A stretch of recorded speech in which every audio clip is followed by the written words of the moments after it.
मुंबईतून एक महत्त्वाची अपडेट येते। मंत्रालयातल्या आपत्ती व्यवस्थापन कक्षात गिरीश महाजन दाखल झालेले आहेत। आज मुंबईमध्ये मुसळधार पाऊस कोसळतोय। पुढचा 1 तास अतिमुसळधार पावसाचा इशारा मुंबईसह कोकण किनारपट्टीला देण्यात आलेला आहे। या पार्श्वभूमीवर मंत्रालयातल्या आपत्ती व्यवस्थापन कक्षात गिरीश महाजन दाखल झालेत आणि आपत्ती व्यवस्थापन कक्षात जाऊन आता गिरीश महाजन या परिस्थितीचा आढावा घेत आहेत।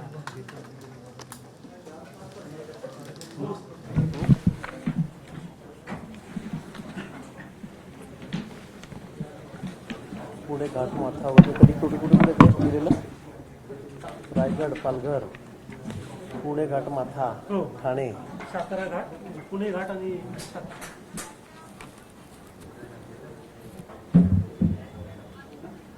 हे इंडिया एम्बेसी 17 टीम आणि 6 टीम एसडीआरएफची।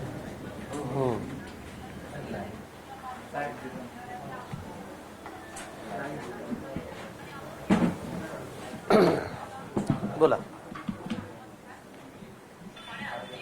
ज्या प्रकारे तुम्ही आपत्ती व्यवस्थापन विभागात जाऊन आढावा घेतलाय तशी कॅज्युलिटी नाहीये, मात्र पुढचे जे 3-4 दिवस आहेत रेड अलर्ट आहे, त्या अनुषंगानं काय सध्या व्यवस्था? दमदार पावसाला तर सुरुवात झालेली आहे। थोडा पावसाला यावेळेला उशीर झाला, पण गेल्या 2 दिवसापासून सर्वत्र पाऊस राज्यामध्ये या ठिकाणी होतोय। पण मुंबईमध्ये आज सकाळपासून काही ठिकाणी म्हणजे 200 mm वर पाऊस या ठिकाणी झालेला आहे। काही ठिकाणी 160 आहे, काही ठिकाणी 170 आहे mm आणि चांगला पाऊस या ठिकाणी होतोय। राज्यामध्येही बहुतेक सर्वत्र ठिकाणी 65 mm वर हा पाऊस होतोय, त्याच्या जवळपास होतोय। पेरण्यांना सुरुवात झालेली आहे, पण आज दुपारून रेड अलर्ट आहे। मुंबईसारख्या ठिकाणी असेल, ठाणे असेल, पालघर आहे, रायगड आहे, या ठिकाणी रेड अलर्ट दाखवण्यात आलेला आहे। 4-5 तारखेला पाऊस जास्त होण्याची शक्यता आहे। 4 आणि 5 तारखेला रेड अलर्ट आहे।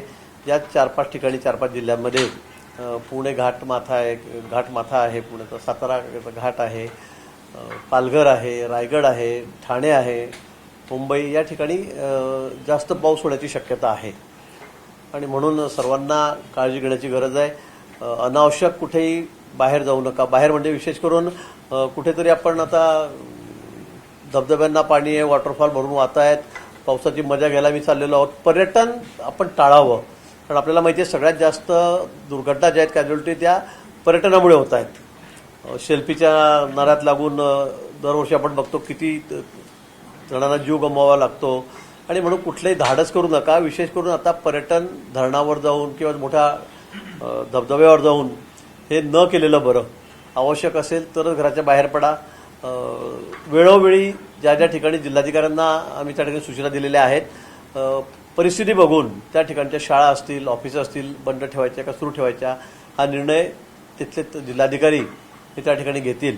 मुंबईमध्ये सुद्धा पाईपलाईन आहे, त्याच्यावर मॅनहोल आहेत, तिथे सगळे महापालिकेचे कर्मचारी त्या ठिकाणी उभेच आहेत पूर्ण वेळ आणि म्हणून त्या ठिकाणी सुद्धा जाता येताना आपण थोडंसं लक्ष दिलं पाहिजे। कुठे आपला अपघात होणार नाही याची काळजी आपण सगळ्यांनी घ्यायची आहे। शासनाच्या तर्फे, BMCच्या तर्फे आम्ही सर्व अलर्ट मोडवर आहोत।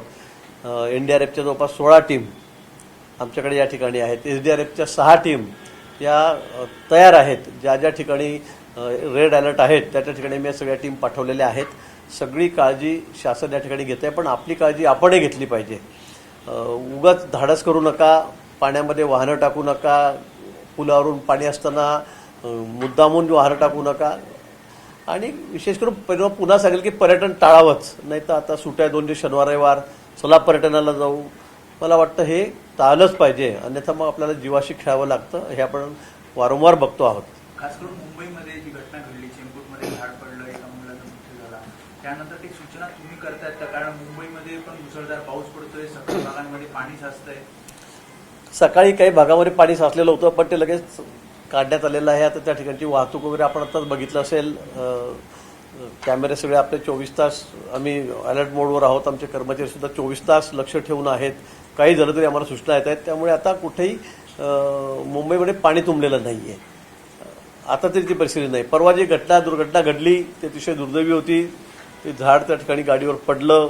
खरं की जुनी झाडं खूप आहेत, वृक्ष आपल्याकडे खूप आहेत आणि मग वादळामुळे, पावसामुळे ती काही काही ठिकाणी पडतात, दरवर्षी पडतात, पण योगायोगच झाला की बस चालली असताना ते बसवरच ते झाड पडलं आणि एक आमचा लहानसा चिमुरडा मुलगा बिचारा तो त्या ठिकाणी त्याचा प्राण गेला. अतिशय दुर्दैवी घटना घडली.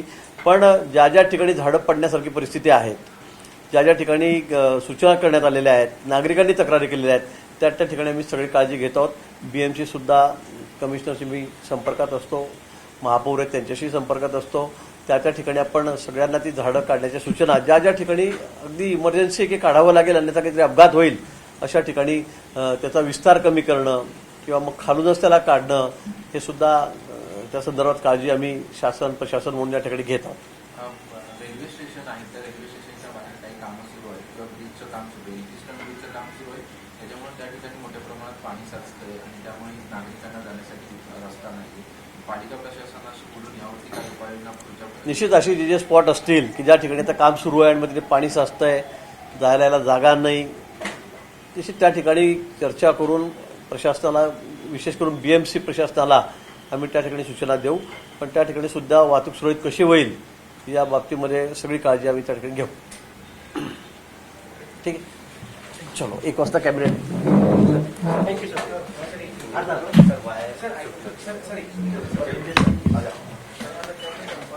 रेड अलर्ट आहे. गरज असेल तरच घराबाहेर पडा असं आवाहन गिरीश महाजन यांनी केलं आहे.